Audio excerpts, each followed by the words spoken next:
What's up, everybody? Welcome back to Inside the Force. Dave Cottingham here with Hannah Burr. How's it going, Hannah? It's gone well, and how are you? Very good. Very good. Welcome back, everybody, to Inside the Force, where we're going to start a new kind of discussion method here on the show, since it's not a lot going on in the Star Wars world. So we'll hit up some news, of course, as usual, but we'll try something over these next few, probably months. Yeah, probably. Because we don't have anything covered for months.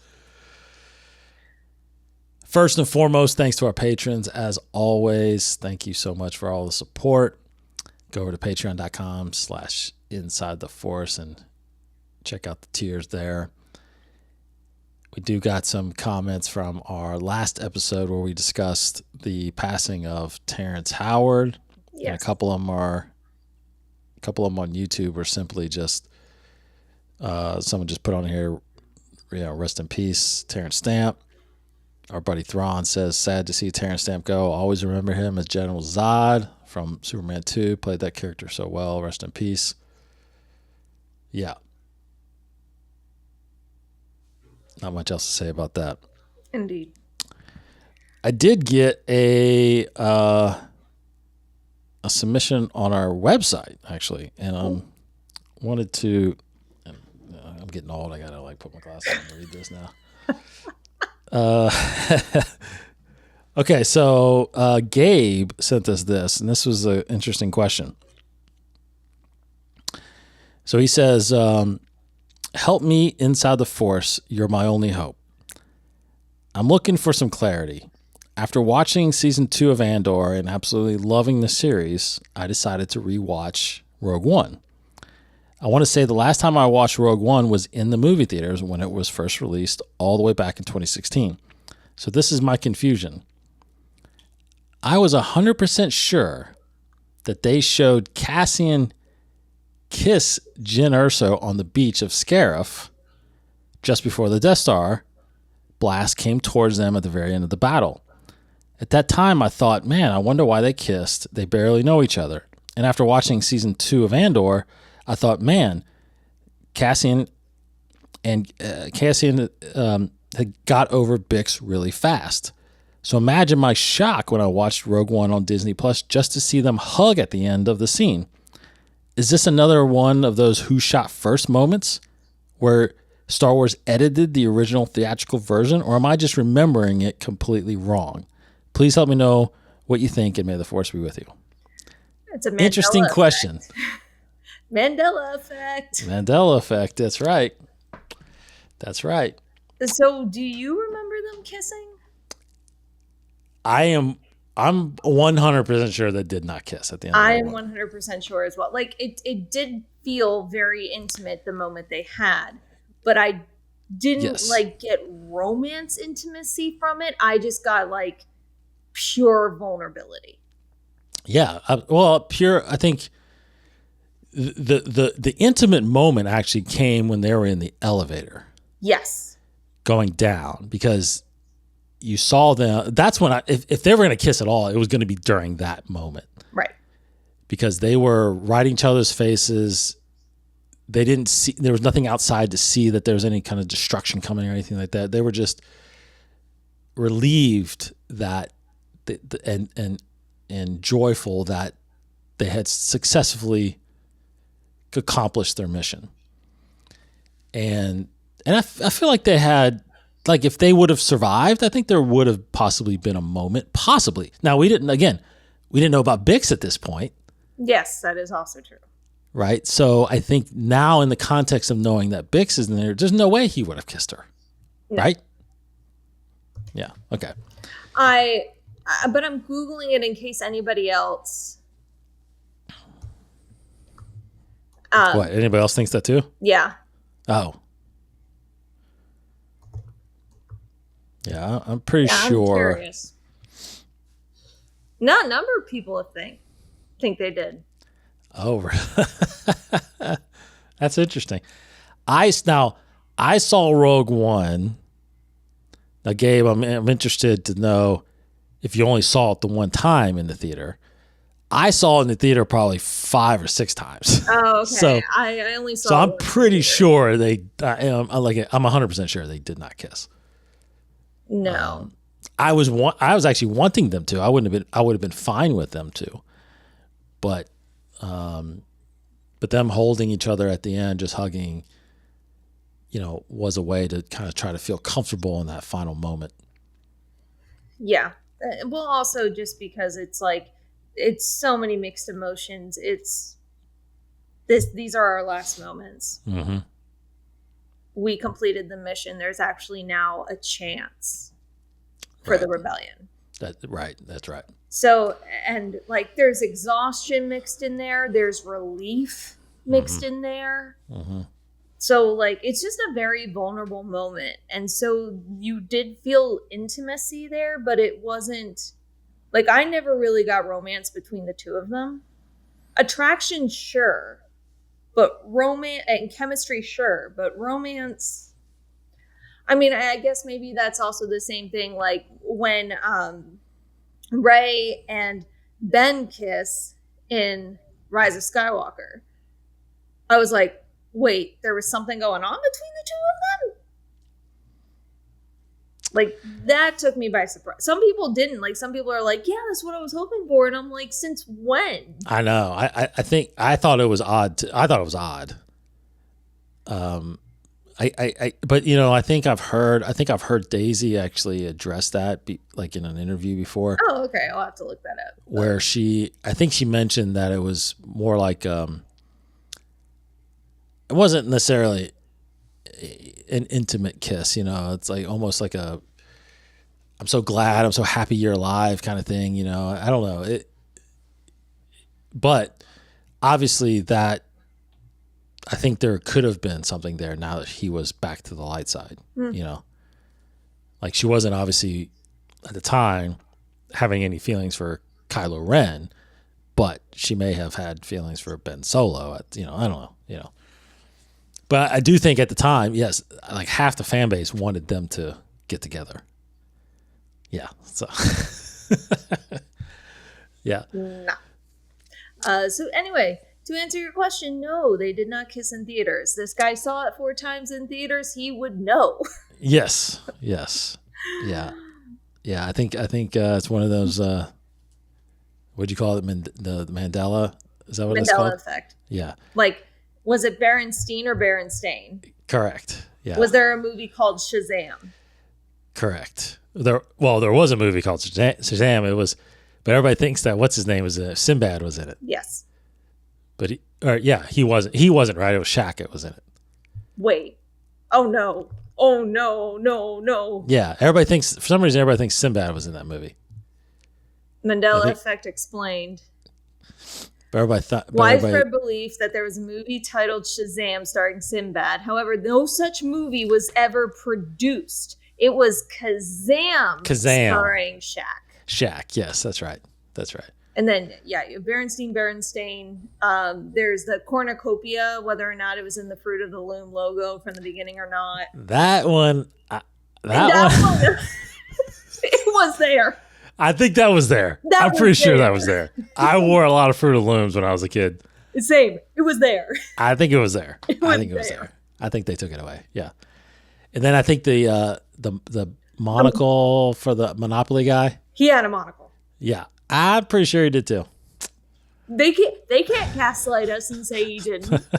Yeah. They can't do that. Just admit it. You took it away. Whatever. It's okay to rebrand. I mean, heck, Cracker Barrel even did it. It's okay to rebrand. Yeah, exactly. That's funny. Yeah, there's a lot of those out there. Are there any Star Wars Mandela effects? I don't think so. Oh no, the Vader line. Yes, Luke, I'm your father versus no, I am. Everybody back then says no. He said, Luke, I am your father. He said no, he never did. It was always no, I am your father. The other one is Padme's line in Revenge of the Sith. So this is how democracy dies, when it's actually liberty. This is how liberty. Yeah, it's always been liberty. And then also always been that Liberty. CPO's leg was gold instead of silver. Yeah, now that one's really odd to me because growing up, I never thought it was a silver leg. Then all of a sudden now it's a silver leg. No, there was like one time where it was silver. I distinctly remember I don't remember ever it being a silver leg, but it is clearly a silver leg. Oh, and the other one is some people swear that Chewbacca also received a medal at the end of A New Hope. Yeah, never did. He never did. He never did. But no. Anyway, so which is dumb. He should have. It is dumb. Come on, people. Wookiees are people too. They're humanoids. Yeah. He should have gotten his own award. But I remember when Tommy. You remember the movie Tommy Boy? I don't think I ever saw Tommy Boy. You never? Oh, Hannah. What? It's like one of the best comedies of all time. I have not seen Tommy Boy. With Chris Farley and David Spade. I've never even heard of Tommy Boy. You never heard of it till I just said it? No, I haven't heard of Tommy Boy. Oh my gosh. Are you okay? Oh my gosh. This is very disturbing, Hannah. Why is it disturbing? Because everybody has seen Tommy Boy. Like, I think you might be the only person I know that hasn't seen Tommy Boy. Does it make you feel better that I still have not watched Home Alone yet? No. I can't believe that either. Oh my gosh. I haven't. I've seen clips, but I've never actually sat down and watched Home Alone. It's like a classic Christmas movie. I mean, watch it this Christmas, please. Okay. I mean, it's on Disney Plus. I mean, you work for the dang company. Watch Home Alone.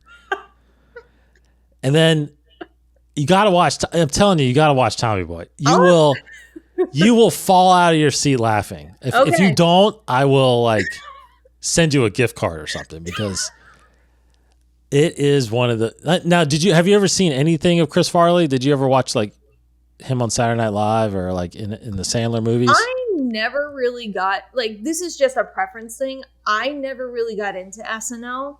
I more or less would watch the skits at a few skits after. Let me look at the movies here. Beverly Hills, haven't heard. I have heard of Coneheads.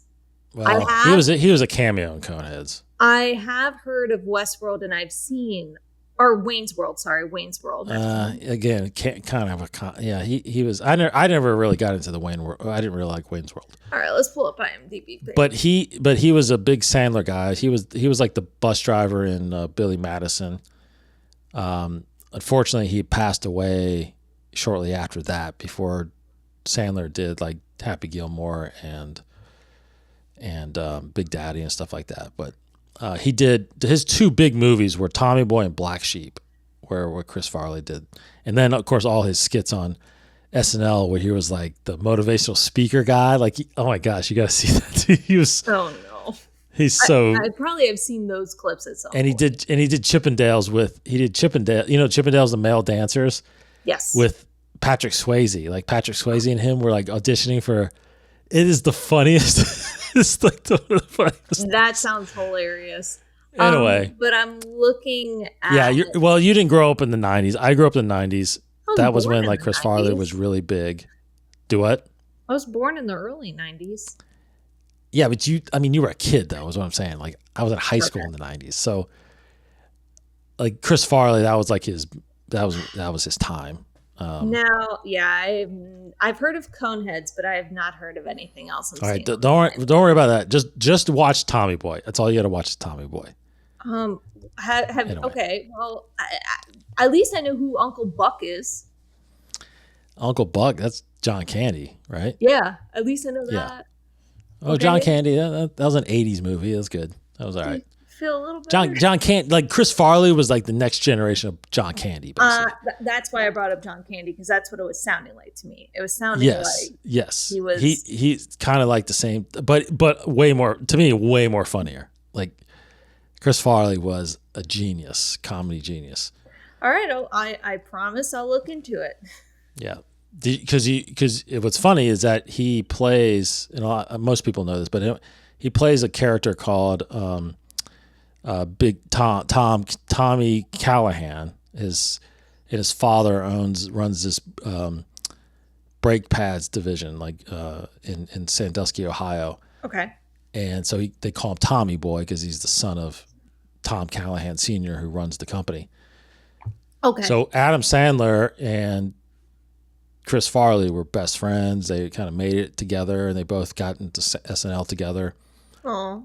So you know, he was going to put him. Obviously, he would have been in all of Sandler's movies, but you know, there's like Easter eggs in all Sandler's movies about Farley. Oh, that's so sweet.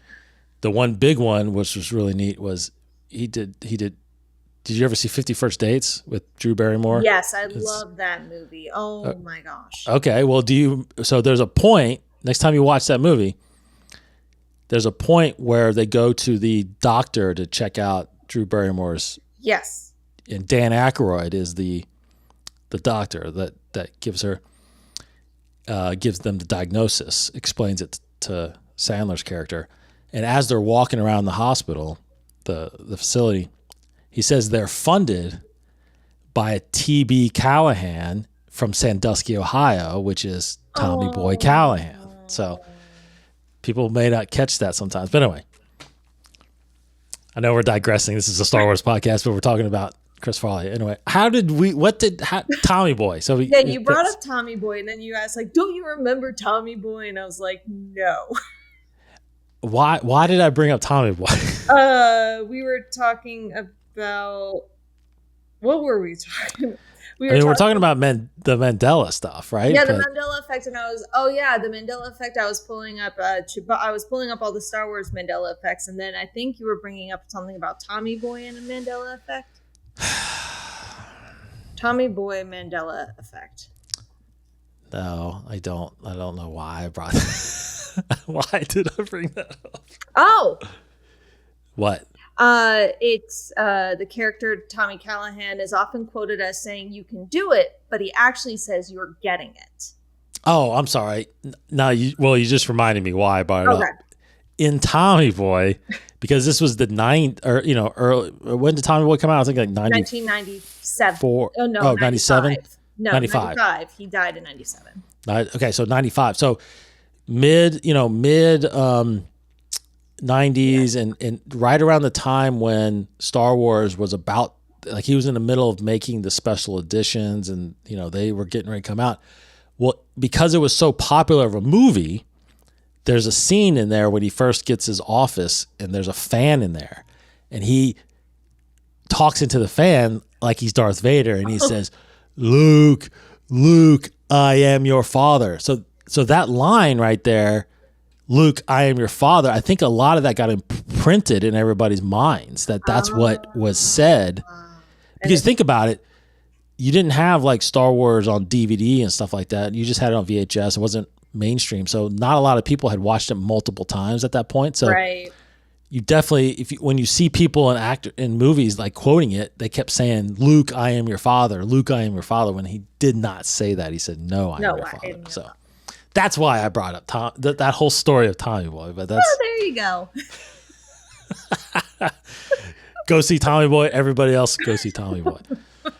And report back to me if you love it or not, because I love that movie. It's one of those ones, like when it's on like USA or TNT, I will turn it on and keep it in the background. It's Wait, they run other movies besides Day After Tomorrow? They do. Yeah. It's what? Like Tommy Boy. It's on Tommy Boy's a lot on TV. 50 First Dates gets run a lot. Wow. I feel like every time Day After Tomorrow is definitely on there a lot. I was about to say, I mean, we don't have cable or like normal TV anymore. But I felt like every time I turned on the dang channel, it was just another Day After Tomorrow. Oh, it still runs, and I actually really like that movie though. Yeah, it's a good movie. Don't get me wrong, but at the same time, I'm like, is there anything else on it? Yeah, right now it's a lot of Marvel stuff right now too. That's true. Okay, so anyway, a little bit of a digress there, but hey, it's conversation, right? Let's see. What did you have something you wanted to share? Yes. So I saw this article online, and I'm not 100% sure if it's true or not, but it's bringing up the idea that now 2 years have passed since The Acolyte aired. Mm-hmm. People are starting. 2 years? No, it's 1 year. Was it 1 year? Or within the 2 years since it premiered? When did Acolyte come out? I thought the article you said, it says... Oh, yeah, no. Sorry, it was a year. I don't know why I was thinking 2 years, but no, year. People are starting to think more about the Sith character, Quinlan. No, not Quinlan. Shoot, I blanked on his name.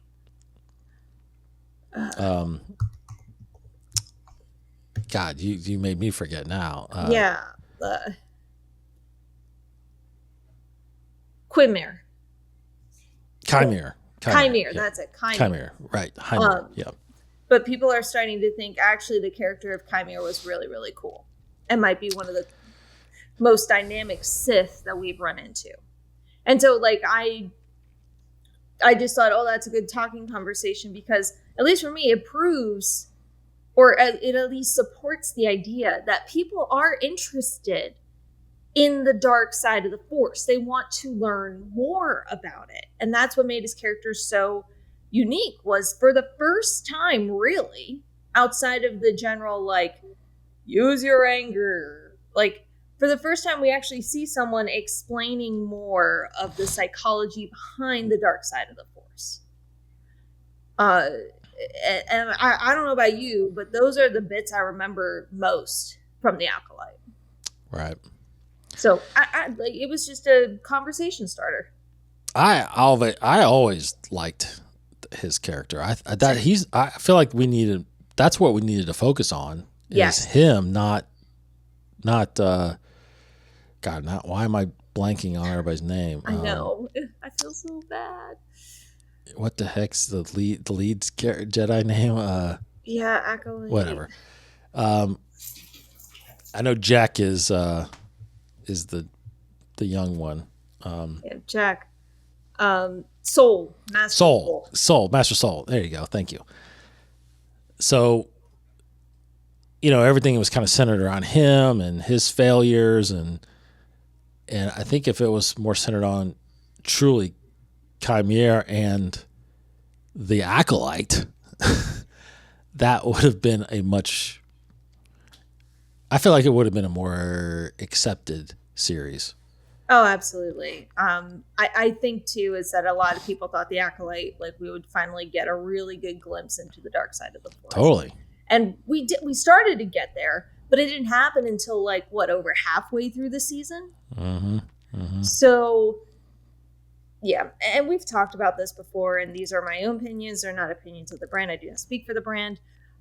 I feel like if some of that in the beginning was cut out and maybe translated into flashbacks, we'd have a completely different show. Yeah, I think you're right. So, I don't know.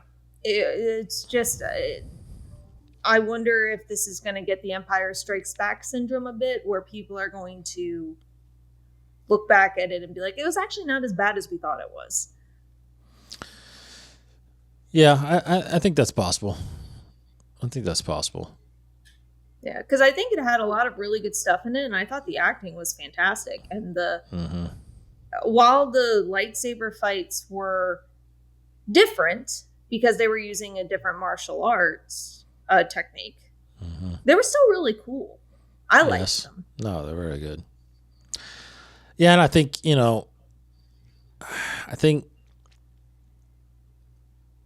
it wasn't terrible, and it got decent viewership. I think it just kind of suffered under the time period that it came out, because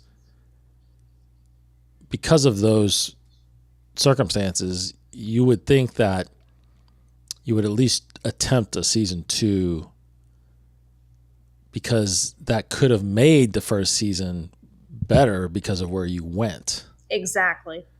So, I mean, heck, you teased Darth Plagueis at the end. I know. Come on. Yeah, truly. But I think Iger kind of pulled the plug and said, you got to think about, like we talked about, more quality stuff versus quantity, and That's why we haven't gotten anything in a while. Well, the quality, but what I don't understand is you could see the quality there. Sure. You could. I mean, sorry, compared to other Marvel shows and movies, Yep. there's a difference between the two. Yeah, clearly, yeah. So, I get it, but still, like, but I know we've said this before, I've said this before, I'm really worried that it's going to deter people from wanting to explore the dark side anymore. But well, hopefully I'm pretty sure will change people's minds. I'm still pretty sure we're still going to get some kind of like Palpatine origin story. Oh, that would be interesting. Yeah, I think we have to. It feels like they're, you know, again, kind of filling these gaps and giving more story to people that were, you know, barely in the movies, like a Bail Organa and Mothma. And I think that's Palpatine. We know how he got to be the Emperor, but we never really found out how he got to be a Sith. Well, wouldn't there be a solid argument that maybe it's better not to know? I think it's clouded in mystery. Well, I think I think that's a good fair point, but I also think the reason you kind of should do it is because there is a book out there that kind of has that already. So that is true. So Darth Plagueis is a book out there that kind of explains and shows Palpatine's rise. But isn't that technically not canon anymore? That's what I'm saying. It's not canon. So the way to canonize it is you got to tell the actual story, right? So, I feel like you could have then had Quinlan or a Kylan. Chimere. I can't remember these names. I feel so bad. I feel like that could have opened a door where Chimere was Darth Plagueis. You could have, yes. Which I think definitely a lot of us, that's what we were hoping for. Right, but see, because of the Acolyte, you have canonized what Plagueis looks like. You've absolutely canonized it. Correct, because before that, you didn't know. Yeah. So now you have that. So it kind of lends itself to, okay, is the Darth Plagueis book, how real is that book now? Because in that book, no, I admit I haven't read the book or listened to the book, but I read the Cliff Notes on it. And, you know, the Palpatine's backstory is very dark in that book.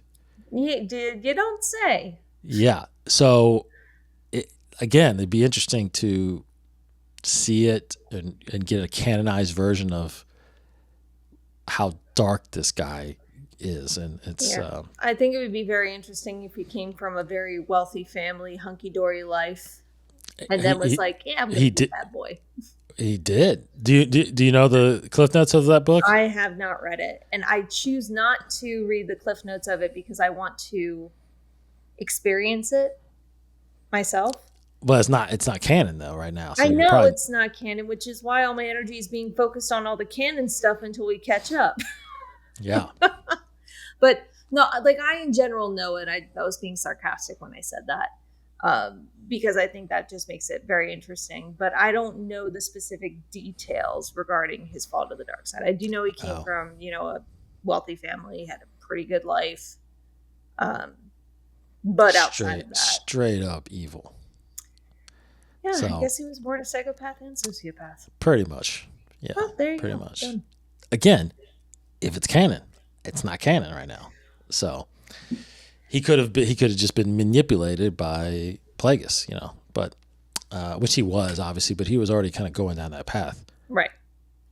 The non-canon timeline of it, but yeah. But that would be a good. Ultimately, I think it's going to end up just being a novel, like kind of like Tarkin. It probably will be if it's going to be anything, or they might be like, "Hey, guess what? That novel's actually now canon." Not going to happen. I think it's already labeled as Legends. So well, then never mind. They'll do something else.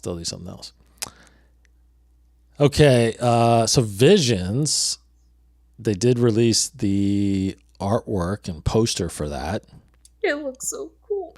Which highlights some familiar characters from season 1, some new characters, but definitely all in the style from the first season, which is done by some of the same animation studios. But that, of course, hits Disney Plus on October 29th. Yes. All episodes. Yeah, pretty interesting. So get ready for that. Season 3, you got the return of Ronan, which is he's on the cover. Mm-hmm. You got the bride, the village bride. Yep. And then La Cara from the Ninth Jedi. She's on there as well. So some continuation of some of these stories, and then of course all new stories. Should be good. I'm not as pumped. I think you're more pumped about it than I am. Oh, you absolutely. Really like Star Wars I'm Visions. so excited. Yeah. So, but I'll watch them for sure. Okay, just a quick update. Of course, this past, what is today's date? 26th? Yeah. Okay. Yes. This week on comics, Dr. Aphra is going to be out tomorrow. Wednesday the 27th. Next week, new series starts. Han Solo, Hunt for the Falcon, number 1, and then Legacy of Vader, number 8 will be out as well next week. A couple more novels coming out later this year. October 21st, The Last Order, and November 11th, The Master of Evil, the Darth Vader novel will be out. So a couple more good novels coming out.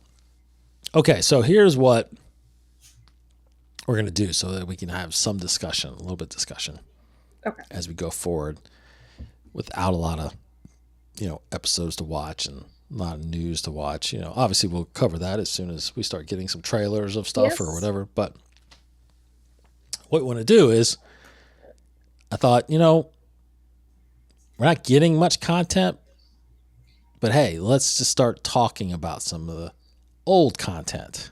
Mm-hmm. Just kind of do some reflection on some old stuff. We're doing that already with our commentaries, which we're going to be continuing here soon. So we're not going to really talk about the movies. We're just going to talk about all the other stuff, the shows, and mainly the shows, because we do all the other stuff in Beyond the Saga. So So I thought first up, let's talk about the first thing that came out that was beyond the films, which was the Clone Wars animated series. Yes. And of course, we're talking about the canon 3D one, not the 2D micro series. We're just talking about the Clone Wars series, the movie that came out in 2008, and then of course kicked off the animated show. So I've got several themed topics here, but we're going to do those, in the coming weeks. The one today, and I wanted to talk about, was really centered around character arcs. And one question to start this off is, we're kind of talking about the series in general. Which character do you think had the most compelling development, of their character across the series? That's a really good question, because I feel like there's so many answers you can provide for that. So many. Compelling. I think for me, it's one of two. Mm-hmm. Rex. Mm-hmm. And Anakin. Ooh, okay. I feel like they're really obvious, but you cannot think of the Clone Wars and not think of Rex. Mm-hmm. You just can't. And he goes on a journey. In the beginning, he doesn't really have an identity. He's like a number. And sure, they gave each other nicknames, but it's just because they're brothers. But as it unfolds, Rex truly finds who he is, especially as a leader. and his relationship with Ahsoka, with Anakin, with Obi-Wan, with Padme, with everybody else. That's how he's able to really defy the Order 66. You cannot tell me that that is not compelling when all of these other clones that you've fallen in love with, and they all are like, yes, we're our own people, but they succumbed to Order 66. They succumbed to that chip. Mm-hmm. And Rex was able to fight it off long enough to get it removed. You cannot argue that that is not compelling. Mm-hmm. Mm-hmm. And there's only one way he could have gotten there, and that is the character arc we see of him building those relationships. Right. Anakin's character arc, pretty straightforward. But it is compelling because at least the first time I watched Revenge of the Sith, I always thought it was weird that Anakin turned kind of on a dime. Like, it felt very sudden how he turned to the dark side and how he became a Sith. Mm-hmm. This series helps plant those seeds in advance. And especially when Ahsoka leaves the Jedi, that really makes him start doubting a lot of things. And it's just a perfect storm that Palpatine meticulously fiddled with throughout time. Mm-hmm. So those are the two for me, Rex and Anakin. And those are why I feel like they're the most compelling. What about you? It's interesting. I didn't think you would go there. Really? Well, I thought maybe Anakin, but I didn't think you would go with Rex because I think that's my most compelling. Really? Rex. Yeah, because I think the easy answer is Ahsoka. Yes. Because, not only does she obviously leave the Order, I mean, she completely kind of changes her mindset throughout the whole series. And granted, that's what the series, Ahsoka is who the series is really about. Right. I think Rex is the other person that it's about. And the real reason I went there first was because during Order 66, he was the only one that was fighting it. Everybody else, no question, kill a Jedi right away. He had the strength to hold back that order just enough time to give Ahsoka, time to escape and survive. That you don't grow as a character without being able to do that. Exactly. Like you said, I think in the beginning, the clones, I think that's what, Filoni did a great job of giving these guys personality and different names and different arcs. I mean, there's other ones like Cody and Jesse and Fives and Heavy. You get to know these guys and you feel bad once they get killed because most of them obviously get killed. And, Rex, there was definitely, which eventually we'll start getting into this talk about different arcs. But there's story arcs in this that, Rex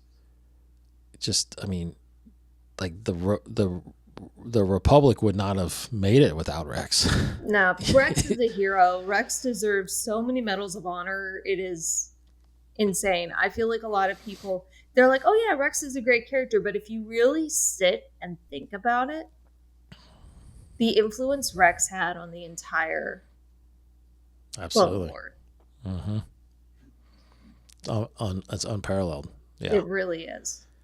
Yeah, so I would definitely say Rex. I think, which is surprising when you just start watching it because you think of, Anakin, Obi-Wan, Mace Windu. You can make an argument for Obi-Wan because in the beginning Obi-Wan's very stiff, but then as it goes on, he gets more and more relaxed.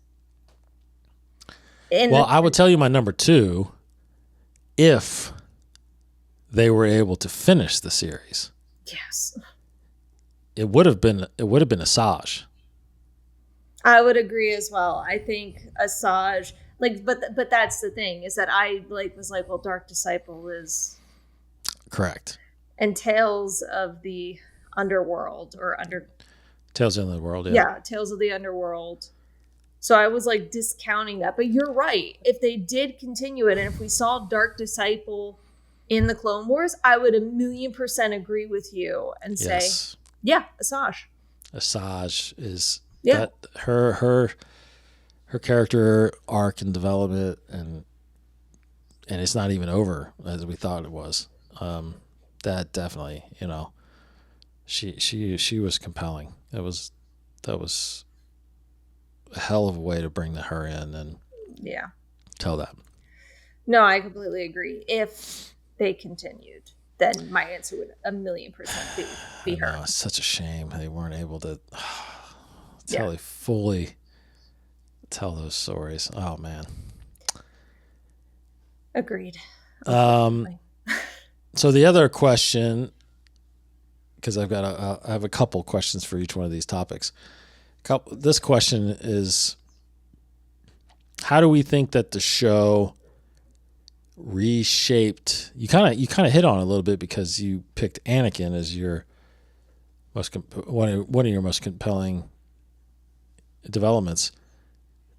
But how did this show, in your view, reshape how we see Anakin before his fall?